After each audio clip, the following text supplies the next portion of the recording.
Tu as dû le deviner, notre vidéo du jour va parler en fait de la banane, de ce qu'on peut faire avec ce fruit. D'ailleurs, je filme au moment où Jarod est à l'école parce qu'il adore ce fruit. Et si jamais il se rend compte que je gaspille en griffe une de ces bananes pour mes soins, je pense qu'on va pas dire tout ça.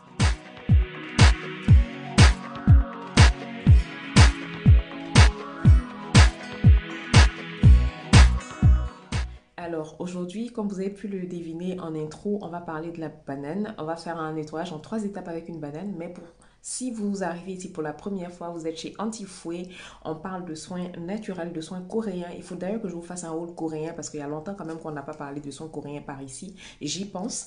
Comme je disais en intro, aujourd'hui on va parler de la banane. C'est un fruit qui est très très prisé parce que il apporte hydratation. En général, les cheveux afro l'adorent pour tous les masques de cheveux et tout.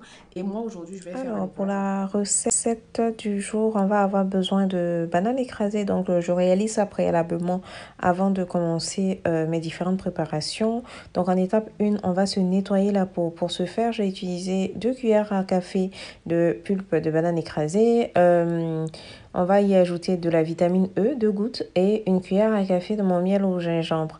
Donc, je l'utilise, lui, parce qu'il est atténuant, il est purifiant. Donc, associé à la banane, on va avoir un côté hydratant que j'aime beaucoup. Donc, je vais l'utiliser comme un nettoyant normal, hein, c'est-à-dire sur peau mouillée, et je vais procéder par mouvement circulaire. Je masse l'entièreté de mon visage pendant 60 secondes et je rince. Ensuite, on passe à l'exfoliation.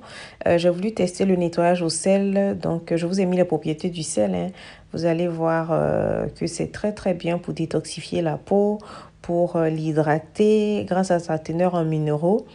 Comme toujours, on ajoute de l'huile d'amande douce pour le côté hydratant et anti-âge. Et on va terminer par l'appliquer sur peau mouillée. On va procéder par de petits mouvements circulaires. Donc, les mouvements circulaires ici vont nous permettre de décoller les peaux mortes, vont nous permettre de réactiver la circulation sanguine. Et c'est ce qui va venir en fait nous donner une belle peau rebondie et rayonnante de santé. Donc, vous voyez l'avant-après bluffant. Ensuite, on passe au 3 qui est le masque. L'étape 3, toujours de la pulpe de banane, encore de la vitamine E. On a du lait en poudre et une cuillère de curcuma. Je vous ai dit dans une de mes vidéos combien il était important de rajouter à chaque fois du curcuma dans ces masques. Même si vous ne voulez pas faire un masque au curcuma, mais ajouter à chaque fois une petite pointe, vous allez m'en dire des nouvelles. Donc ce masque-là, on va le laisser poser pendant une dizaine de minutes. On ne le laisse pas sécher parce qu'on ne veut pas avoir quelque chose de déshydratant. Donc moi, une fois que j'ai fini de l'appliquer, je vous fais une petite danse de la joie parce que pour le coup, le jour où je filmais, j'ai pu faire mes prises sans souci. La duchesse dormait, donc j'étais très contente. Donc vous notez bien que je ne sais pas danser. Voilà.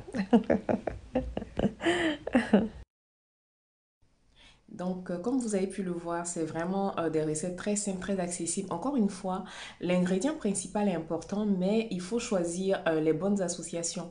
Moi, j'ai fait mon soin ce matin et là, il est 14 heures, je file. Et je peux vous dire que j'aime beaucoup ma peau parce que, voilà, elle est glowy, elle est resplendissante. Surtout le nettoyage au sel, il m'a fait énormément de bien.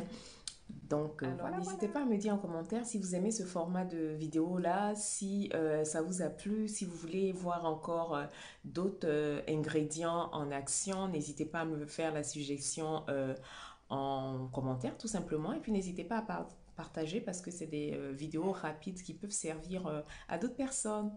Des bisous. Mouah.